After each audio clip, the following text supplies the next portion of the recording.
चलो जी question number 11 देखते हैं, 11 नंबर। तो इसमें कह रहा है एक नहर के एक तट पर एक टीवी टावर ऊर्ध्वाधरतः खड़ा है।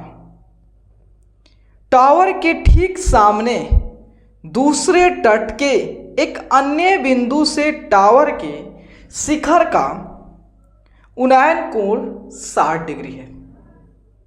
इसी तट पर इस बिंदु से 20 मीटर दूर और इस बिंदु को मीनार के पाद से मिलाने वाली रेखा पर स्थित एक अन्य बिंदु से टावर के शिखर का उन्नयन कोण जो है 30 डिग्री है।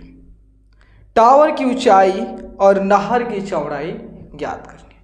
कहने का मतलब है, क्वेश्चन कर रहा है कि एक नहर है और नहर के एक तट पे, एक बांध पे जो होता है, एक टावर लगाया गया और दूसरे बांध से जो है वहाँ से उस टावर के शिखर को, टॉप को देखा देता है। तो यहाँ पे उन्नयन कोण कितना बन रहा है 60। अब क्या किया जा रहा है कि जहाँ से हम देख रहे थे उससे 20 मीटर दूरी से वो जो पॉइंट हम सेलेक्ट कर रहे हैं, जो बिंदु हम सेलेक्ट कर रहे हैं, और जब हम एक रेखा जो खींचेंगे, एक लाइन खींचेंगे, तो उससे जो है गुजरनी चाहिए। ठीक है, एकदम स्ट्रेट लाइन में एक सीधी रेखा पे होनी चाहिए।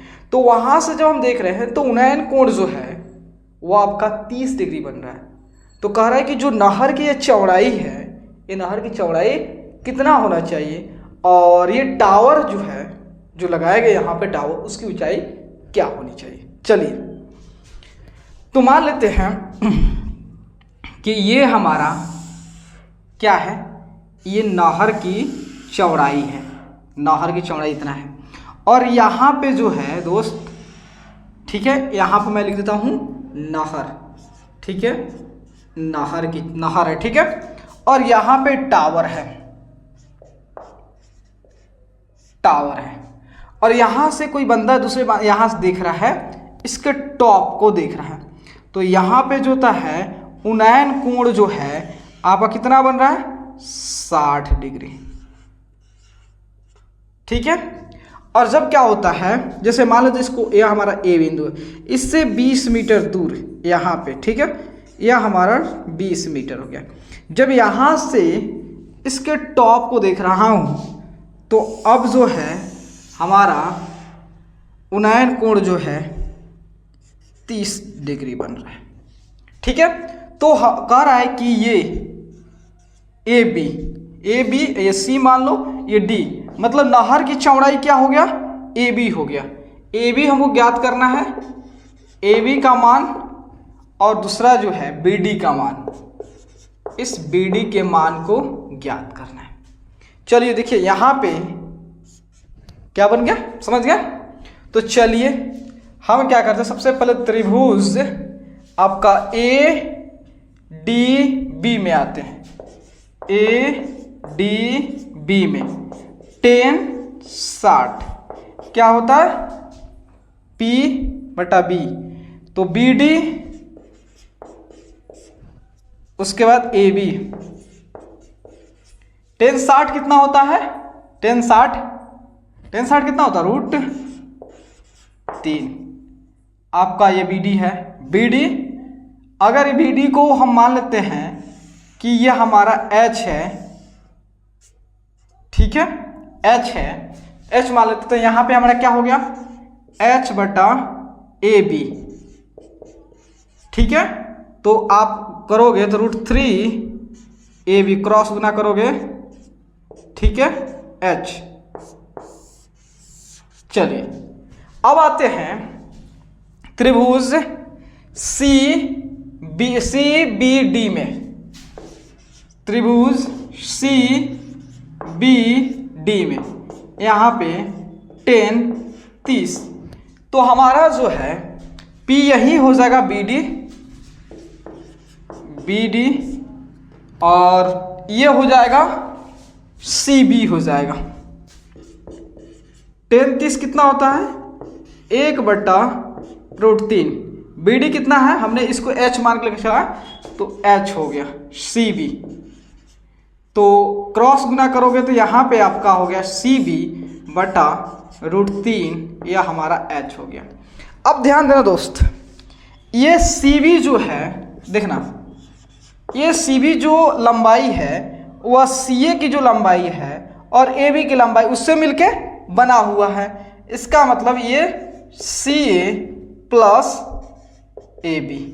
तो क्या जो है हम इसके बदले ये लिख सकते हैं या इसके बदले ये लिख सकते हैं, है ना। तो देखिए हम CB की जगह क्या लिख रहे हैं, ये CA प्लस AB बटा √3 यह हमारा h आ गया। अब यहाँ देखिए हम जानते हैं कि अगर समीकरण का कोई भी पक्ष LHS पक्ष या RHS पक्ष, कोई भी दोनों समीकरण कोई भी एक पक्ष बराबर होता है तो दूसरा पक्ष ऑटोमेटिकली बराबर हो जाते हैं। तो यहाँ देखिए दोनों समीकरण के RHS पक्ष जो है बराबर है तो LHS पक्ष हमें बराबर हो जाएंगे।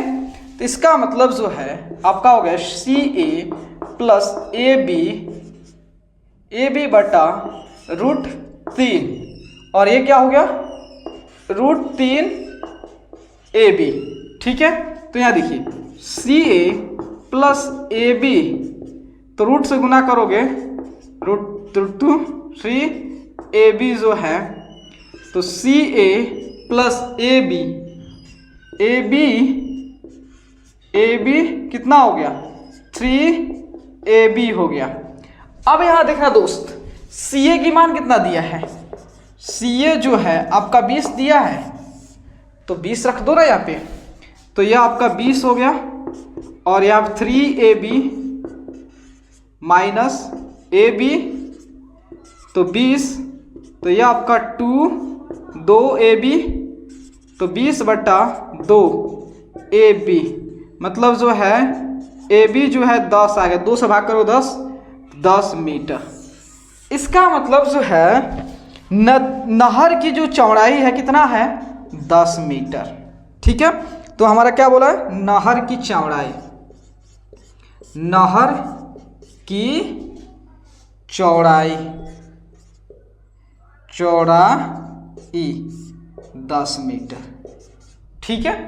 और टावर की ऊंचाई यही बोला है, टावर की